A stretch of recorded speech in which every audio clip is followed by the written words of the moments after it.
मेरा नाम मालिनी है। मेरी शादी को अभी कुछ ही साल हुए हैं। मैं खुद को बहुत भाग्यशाली समझती हूँ कि मुझे बहुत अच्छी ससुराल मिली। मेरा एक छोटा देवर है जिसका नाम मोहित है। वह भाग भाग कर मेरे सारे काम करता है, इसलिए मैं भी उसको हमेशा खुश रखती हूँ। एक दिन मैंने उसे कपड़े प्रेस करने के लिए बोला तो मुझसे कहने लगा कि भाभी, इसके लिए तो टैक्स लगेगा और फाइल भी जमा करवानी पड़ेगी और फाइल चार्ज अलग से होगा। मैंने सोचा कि रात होगी तो देखा जाएगा, लेकिन जैसे ही रात हुई तो मेरे तो होश ही उड़ गए। जब मोहित प्रेस किए हुए कपड़े अलमारी में रखते हुए बोला कि भाभी अब चलें, मैंने कहा देवर जी, यह कहां ले जा रहे हैं, छोड़ो मुझे। मैं अपना हाथ उससे छुड़ाते हुए चिल्ला रही थी, लेकिन उसने मेरी एक भी नहीं सुनी। मैं उसे धमकाते हुए बोली कि मोहित, भगवान से डरो। तुम्हारे भाई को पता चल गया तो वे क्या सोचेंगे तुम्हारे बारे में। मैंने अपने देवर को अपने पति का खौफ दिलाना चाहा, लेकिन उसके सर पर तो जुनून सवार था। उसने मेरी एक नहीं सुनी।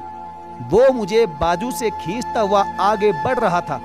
मैं अपना पूरा जोर लगाए जा रही थी, लेकिन खुद को मोहित से छुड़ा नहीं पा रही थी। मोहित, छोड़ दो मुझे, तुम्हें भगवान की कसम है। मैं उससे लाख मिन्नतें कर रही थी, लेकिन उसे मुझ पर जरा सा भी रहम नहीं आया। वह मुझे खींचकर कमरे की तरफ ले जा रहा था। खौफ से मेरा शरीर पूरा कांप रहा था, दिल धक धक कर रहा था। आज तो मेरा पति भी घर पर नहीं था और फिर मेरे देवर ने मुझे कमरे में धकेल दिया और दरवाजा बंद कर दिया। मैं फटी फटी निगाहों से देवर की तरफ घूर रही थी, जो अब सुर्ख लाल आंखें किए हुए मेरी तरफ बढ़ रहा था। मैं फिर से रोने लगी। मुझे जाने दो, प्लीज प्लीज मोहित, मुझे छोड़ दो। और फिर मेरी आवाज गले में ही रह गई।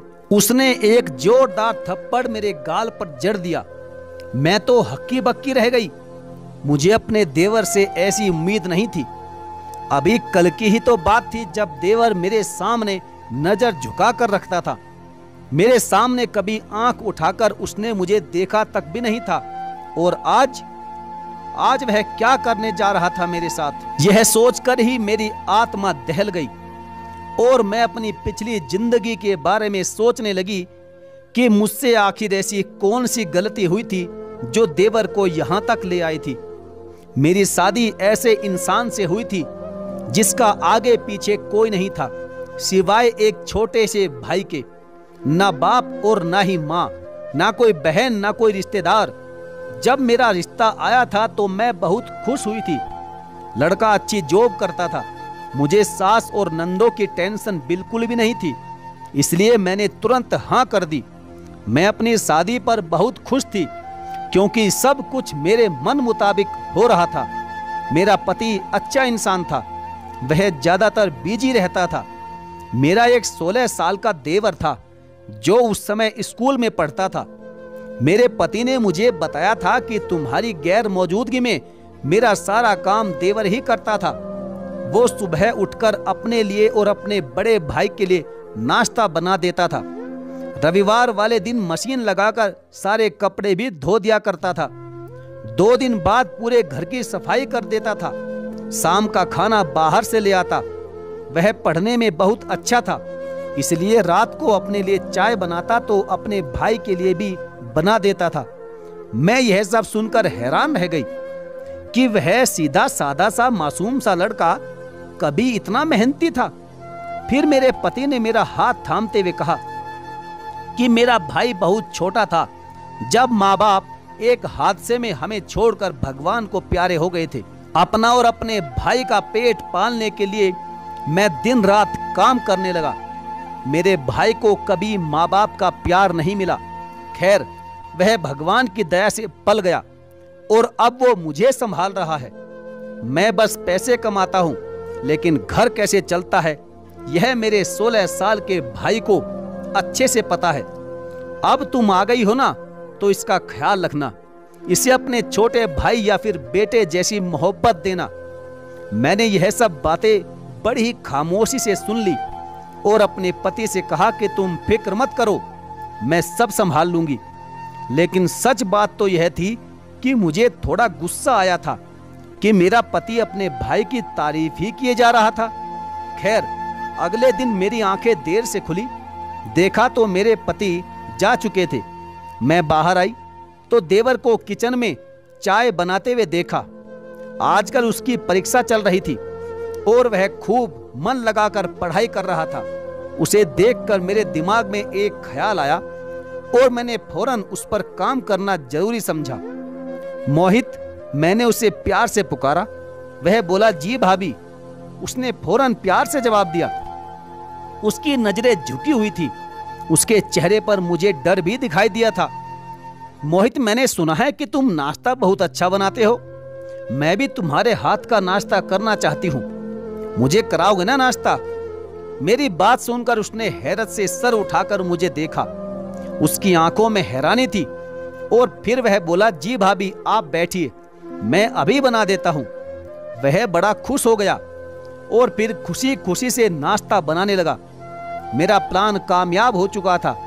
मैं अंगड़ाई लेते हुए अपने कमरे में वापस आ गई और अपने बेड पर लेटकर मोबाइल चलाने लगी। 15-20 मिनट के बाद ही मोहित गर्मा गर्म नाश्ते के साथ हाजिर था। मेरी भूख एकदम ही बढ़ गई थी। मैंने तारीफ करते हुए कहा कि मोहित, खुशबू तो बहुत अच्छी आ रही है। वह बोला, भाभी पहले आप खाकर देखो, फिर बताइएगा कि ये पराठा कैसा है, और आमलेट भी। उसके चेहरे पर मासूम बच्चों की तरह मुस्कान थी। मैं दिल ही दिल में हंसने लगी। वह चला गया और मैंने खूब अच्छे से नाश्ता किया। उसके बाद मैं फिर से सो गई। जब उठी तो लंच का टाइम था। गर्मियों का मौसम था। अब मेरा कुछ भी बनाने को मन नहीं कर रहा था। मैं कुछ सोचते हुए कमरे से बाहर निकली और मोहित के कमरे की तरफ बढ़ी। वह पढ़ाई कर रहा था। मैंने उसे कहा कि नाश्ता बहुत अच्छा बनाया था। अब ऐसा करना कि लंच भी तुम ही बनाना। मटर पनीर बना लेना।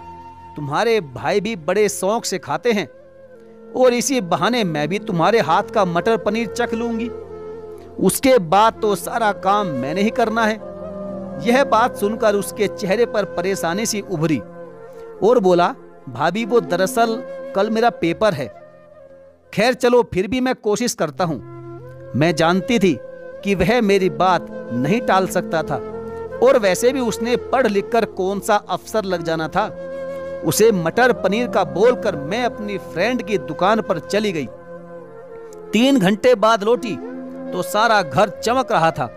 मैं समझ गई थी कि सफाई मेरे देवर की कमजोरी है। वह घर को गंदा नहीं देख सकता था और फिर मेरा यही रूटीन चलने लगा। कभी मेरे पतिदेव बिना नाश्ता किए चले जाते तो कभी मैं उन्हें नाश्ता बनाकर दे देती, लेकिन ज्यादातर मेरा देवर ही उन्हें नाश्ता देता था। उसके मैट्रिक के पेपर भी हो गए थे। अब वह फ्री होता तो सारा घर का काम भी कर देता था, क्योंकि मैं तो नाश्ते के बाद फौरन सो जाती थी और उठकर अपने कमरे की सफाई कर लेती थी। शाम का खाना भी देवर ही बनाता था और पतिदेव के आने पर मैं रोटी बना लेती और चाय भी, जिससे कि मेरे पति को लगता था कि घर का सारा काम मैं ही करती हूँ। लगभग हफ्ते बाद कपड़े मेरा देवर ही धो देता था। वह खामोशी से सारे काम कर लिया करता था। मेरा देवर अब कॉलेज में जाने लगा। उसका कद काठी बहुत लंबा हो गया था, लेकिन अभी भी मैं उससे घर के सारे काम करवाती थी। उसे कहने की जरूरत नहीं पड़ती थी। अब वह अक्सर देर से घर आता था। एक दिन वो मेरे पास आया और मुझसे कहने लगा कि भाभी, कल मैंने फीस जमा करवानी है। आप आज रात को भाई से बात कर लेना, मैं जरा देर से घर आऊंगा। उसकी बात सुनकर मेरी आंखें चढ़ गई कि अब इसे पैसे देने पड़ेंगे। कॉलेज की फीस कम से कम 1 लाख रुपए तो होगी ही, और मैं ऐसा बिल्कुल भी नहीं चाहती थी कि मेरा पति फजूल में इतने पैसे अपने भाई को दे। इसलिए मैंने शाम को अपने पति को बताया ही नहीं, और सुबह हुई तो देवर ने फीस के बारे में पूछा। मैंने झूठ बोल दिया और कहा कि तुम्हारे भाई कह रहे थे कि हाथ अभी तंग चल रहा है, इसलिए पैसों का इंतजाम अभी नहीं हो सकता। ये सुनकर मोहित कुछ परेशान सा हो गया उसका मुंह लटक गया और वो खामोशी से चला गया। मैंने सुकून की सांस ली और उसके बाद देवर मोहित ने दोबारा अपने भाई से कोई बात नहीं की। वक्त गुजरता गया, मैं भी अपनी जिंदगी में बिजी हो गई और देवर भी। अलबत्ता अभी भी जिस दिन जिस वक्त मुझे देवर खाली मिलता मैं उसे काम पर लगा देती। मुझे शुरू से ही काम करने की आदत नहीं थी, बल्कि यूं कहें कि मैं एक कामचोर लड़की थी।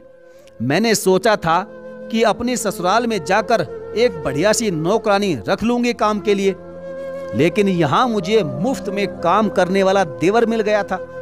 इसलिए नौकरानी की अब भला क्या जरूरत थी। जिस दिन मेरे पति घर पर होते तो मैं तबीयत खराब होने का बहाना बना देती और पतिदेव उस दिन खाना बाहर से ले आते। मैं बिल्कुल वैसे ही जिंदगी जी रही थी जैसी मैं चाहती थी। मेरा देवर अब रात को लगभग 10-11 बजे वापस आता था और सुबह जब मैं उठती तो किचन साफ सुथरा होता, क्योंकि रात को देवर सारे बर्तन धोकर और किचन साफ करके ही सोता था। मुझे कहने की बिल्कुल भी जरूरत नहीं पड़ती थी। एक दिन मेरे पति ने देवर से पूछ लिया कि तुम इतनी देर रात तक कहाँ रहते हो। उस पर देवर ने कहा कि भैया मैं ट्यूशन पढ़ाता हूँ। देवर ने सपाट से अंदाज में जवाब दिया और फिर चला गया। पहले तो मैं डर गई थी कि कहीं देवर फीस का जिक्र ना कर दे, क्योंकि देवर के नाम पर मैं अक्सर अपने पति से पैसे लेती थी। वक्त गुजरता गया, देवर बड़ा हो चुका था। वह किसी काम के सिलसिले में शहर से बाहर चला गया और 2 महीने मैंने किस मुश्किल से गुजारे यह तो मैं ही जानती थी। मुझे पूरे घर का काम करना पड़ता था, जो मुझसे होता नहीं था। मेरे तो जैसे होश ठिकाने आ गए थे। देवर ने घर को न जाने कैसे संभाल रखा था। हर चीज परफेक्ट होती थी और अब हर जगह बर्तन बिखरे रहते थे। वक्त यूं ही पंख लगाकर उड़ गया। देवर लंबे समय के लिए घर से गायब हो गया। कभी कभार देवर से फोन पर बात हो जाती तो कहता कि भाभी दोस्त के पास दिल्ली में रहता हूं, पढ़ाई जैसे ही खत्म होगी तुरंत वापस आ जाऊंगा। ऐसे करते करते 5 साल बीत गए। पति कभी कभार उससे जाकर मिल आता था और फिर एक दिन देवर वापस आ गया। मैं पहली बार उसके घर आने पर खुश हुई थी। मैंने उसकी खूब आवभगत की, अच्छा खाना खिलाया और उसका हर तरह से ख्याल रखा। देवर भी बहुत खुश नजर आ रहा था। वह पहले से काफी निखर गया था। शाम हुई तो मैंने देखा कि देवर अपने कपड़े प्रेस कर रहा था। मैंने उसे कहा कि मेरी तबीयत थोड़ा ठीक नहीं है, आज तुम अपने भाई के सभी कपड़े प्रेस कर दो। देवर ने यह बात सुनी और कहा कि भाभी इस काम के लिए तो आज टैक्स लगेगा और फाइल भी जमा करवानी होगी, उसका अलग से टैक्स देना होगा। बात सुनकर मैं हंस पड़ी। मुझे लगा कि मजाक कर रहा है, इसलिए मैंने कहा कि ठीक है, मैं टैक्स चुका दूंगी। देवर ने सारे कपड़े प्रेस कर दिए और फिर जैसे ही शाम हुई तो मुझे तो अंदाजा भी नहीं था कि ये मेरी जिंदगी की सबसे खौफनाक रात होने वाली है। शाम होते ही देवर मेरे कमरे में आया और कहने लगा कि चले भाभी फाइल जमा करवाएं। वह काफी गंभीर था, लेकिन मुझे हैरत हुई कि किस फाइल की बात कर रहा है। अरे देवर जी, कौन सी फाइल? मैंने हैरानी से पूछा तो उसने कहा कि भाभी यह तो आपको ऑफिस पहुंचकर ही पता चल पाएगा। मैंने लापरवाह अंदाज में कहा कि अगर यह मजाक है तो मेरे पास बिल्कुल भी टाइम नहीं है, मुझे जरूरी काम से जाना है। यह कहते हुए मैंने अपना बैग उठाया और कमरे से बाहर निकल आई, लेकिन देवर ने आगे बढ़कर झटके से मेरा बाजू पकड़ लिया। मुझे तो जैसे करंट सा लगा, क्योंकि जिस देवर ने कभी मुझे नजरें उठाकर भी नहीं देखा था उसने आज मुझे छुआ था, और यह बहुत बड़ी बात है। तभी मैंने उसे धमकाते हुए कहा कि यह क्या बदतमीजी है, छोड़ो मेरा हाथ। वह बोला, अरे भाभी छोड़ दूंगा, लेकिन पहले सारे हिसाब किताब बराबर करने हैं। देवर का अंदाज कुछ ऐसा था कि मेरी रीढ़ की हड्डी में भी सनसनाहट दौड़ गई। मैंने खुद को छुड़ाने की बहुत कोशिश की, लेकिन देवर मुझे खींचकर कमरे की तरफ ले जाने लगा। मैं डर गई थी और अब उसे ये कह रही थी कि तुम्हारा भाई तुमसे नाराज हो जाएगा अगर उसने तुम्हें मुझसे बदतमीजी करते हुए देख लिया या फिर उन्हें पता चल गया कि तुमने मेरे साथ ऐसा किया है तो तुम्हारी फिर खैर नहीं है। तुम्हारे भाई तुम्हें छोड़ेंगे नहीं। लेकिन उसने मेरी एक भी नहीं सुनी और वह मुझे अपने कमरे में ले गया और एक जोरदार थप्पड़ मेरे मुंह पर जड़ दिया और बोला, यह थप्पड़ इसलिए कि आपने भाई को हमेशा धोखा दिया। मोहित गुस्से से लाल पीला हो चुका था। मैं तो हैरान रह गई थी। फिर उसने एक फाइल उठाई और मेरे सामने फेंकी और बोला, आप जो सरकार से छुप छुप कर बिजनेस कर रही है ना, उसकी सारी जानकारी है इस फाइल में। आपका आज तक का जितना भी टैक्स बनता है वह तो आपको चुकाना ही होगा। वह क्या बोल रहा था मुझे कुछ समझ नहीं आया और फिर बोला, यह देखो, मैं एक इनकम टैक्स ऑफिसर हूं। जानता हूं कि आप जायज बिजनेस कर रही हैं लेकिन गलत तरीके से कर रही हैं। इससे पहले कि इनकम टैक्स वाले आपको लेकर जाएं, खामोशी से पूरा टैक्स चुका दो। उसने तभी अपना आईडी कार्ड मेरे सामने किया और मैं उसके आईडी कार्ड को देखकर हैरान रह गई। वह वाकई इनकम टैक्स ऑफिसर बन चुका था। इतने लंबे टाइम से वह घर से इसलिए गया था क्योंकि वो ट्रेनिंग पर गया हुआ था। और फिर कहने लगा कि इस फाइल में वो सारा हिसाब किताब है जो आपने मेरे नाम पर भाई से पैसे लिए, सारे आपको आज मुझे चुकाने होंगे। मैं खाली खाली नजरों से देवर को देख रही थी। न जाने उसे कैसे मेरे बिजनेस का पता चल गया था। हालांकि मैंने बहुत राजदारी से सारा काम छुप कर किया था। फिर बोला कि जानती हो, जब आप पहली बार इस घर में आई थी ना, तो मैंने आपको अपनी भाभी नहीं बल्कि अपनी मां समझा था। मैं प्यार का भूखा एक मासूम सा बच्चा था। मैं थक गया था अपने नाजुक हाथों से काम करते करते। लेकिन आपने मेरे साथ क्या किया? आपने मुझे नौकर बनाकर रख दिया। देवर की आंखों में आंसू आ गए और मेरा सर शर्म के मारे झुक गया। फिर वह आगे बोला, मैं जानता था अगर मैंने आपको इनकार किया तो आप मुझसे नफरत जरूर करेंगी, भाई को मेरे खिलाफ भड़काएंगी। इसलिए मैं खामोशी से आपकी हर बात मानता गया। यह कैसा आईना दिखा रहा था आज वह मुझे। मैं तो जैसे जमीन में ही गड़ गई थी। और मोहित कहते जा रहा था, आप चाहती तो नौकरानी रख सकती थी, लेकिन नहीं, आपको मुफ्त में सब कुछ मिल रहा था। खैर, यह वक्त इन बातों का नहीं है। मेरे ऑफिस वालों ने यह फाइल मुझे दी है। वह आपको गिरफ्तार करना चाहते हैं। मैंने उनकी मिन्नतें की कि मैं आपको मना करूंगा, क्योंकि मैं नहीं चाहता कि आपकी वजह से मेरे भाई की बदनामी हो, उन्हें कोई ठेस पहुंचे, कोई दुख हो। और फिर यह सुनते ही मैं फूट फूट कर वहीं पर रोने लगी। जाने क्यों मैं पत्थर दिल बन गई थी। मेरे अंदर लालच भर गया था। मैंने अपनी सहेली के कहने पर पति से छुपकर एक बिजनेस शुरू कर लिया था, जिसमें नंबर 2 तरीके से माल का लेन देन करती थी और इस तरह से सरकार का सारा टैक्स हड़प कर जाती थी। लेकिन मैं जानती थी कि यह गलत काम था, लेकिन लालच ने मुझे अंधा कर दिया था। अब वक्त यही था कि मैं पूरा टैक्स चुकाती और अपने देवर से भी माफी मांग लेती और सारे पैसे उसे दे देती। मैंने फिर ऐसा ही किया। सारा हड़प किया हुआ टैक्स का पैसा इनकम टैक्स वालों को दे दिया और देवर से हाथ जोड़कर माफी मांगी। देवर का यह एहसान काफी था कि उसने पति के सामने मेरी इज्जत रखी थी और अपने भाई को इस बारे में कुछ भी नहीं बताया। और फिर उस दिन से मैं बिल्कुल सुधर गई। पैसा तो आनी जानी चीज है, लेकिन असल चीज तो रिश्ते थे, जो मैं अब खोना नहीं चाहती थी, ना ही पति को और ना ही अपने भाई और बेटे जैसे देवर को। तो साथियों, आपका इस बारे में क्या विचार है? आपकी जो भी राय है कमेंट बॉक्स में लिखना बिल्कुल ना भूलें। ये थी आज की हमारी कहानी।